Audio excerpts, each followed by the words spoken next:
The Watchtower is constantly touting how unique it is, how totally different from the churches of Christendom.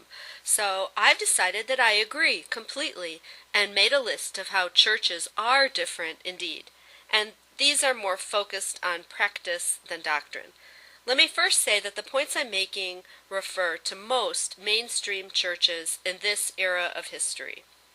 Number one, churches do not practice information control. No one is forbidden to research about whatever they want: other religions, evolution, atheism, the history of their own denomination, etc.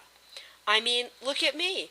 Here I am out front reading the Proclaimer's book. I'm very calm and enjoying it. I'm not looking over my shoulder, worried that some fellow Protestant will pull up for a visit and find me out. Number two, churches do admit that they have a creed, unlike the Watchtower, which does not admit that it does. Most churches hold to at least the Apostles' and Nicene creeds, which are considered to set forth Christian basics which have been held in most places, in most times, and by the most believers. The Apostles' Creed in particular is often referred to as the deposit of faith. Now we all know that Watchtower does have a creed, its main articles being no immortal soul, no Trinity, no hell, 1914, etc. Oh, and don't forget the other articles of its creed that members are required to affirm without question: everything the society is currently publishing and whatever the governing body is saying. Number three, churches do not practice harsh shunning. The early church did practice church discipline for major and unrepentant sin by excommunication. This had nothing to do with not speaking to or associating with a person. It meant that the person was excluded from the communion for a time. When the church service came to the celebration of the Lord's Supper, that person would be dismissed along with the catechumens, those still receiving instruction about the faith. As for children raised in the church, most Christians realize that they commonly go through a period of questioning or just simply don't want to go to church. We can raise them in the faith, but we realize they have their own spiritual journey to make. We realize that genuine living faith in Christ cannot be coerced. We believe in the power of prayer and pray for our kids, but we don't love them any less.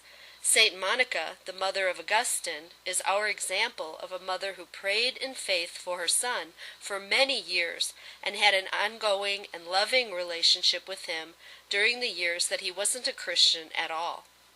4. Churches don't keep track of or judge people in regards to how often or by what method they witness. We recognize that there are some who have the gift of evangelism, but recognize other spiritual gifts as well, such as showing mercy, giving, serving, etc. 6.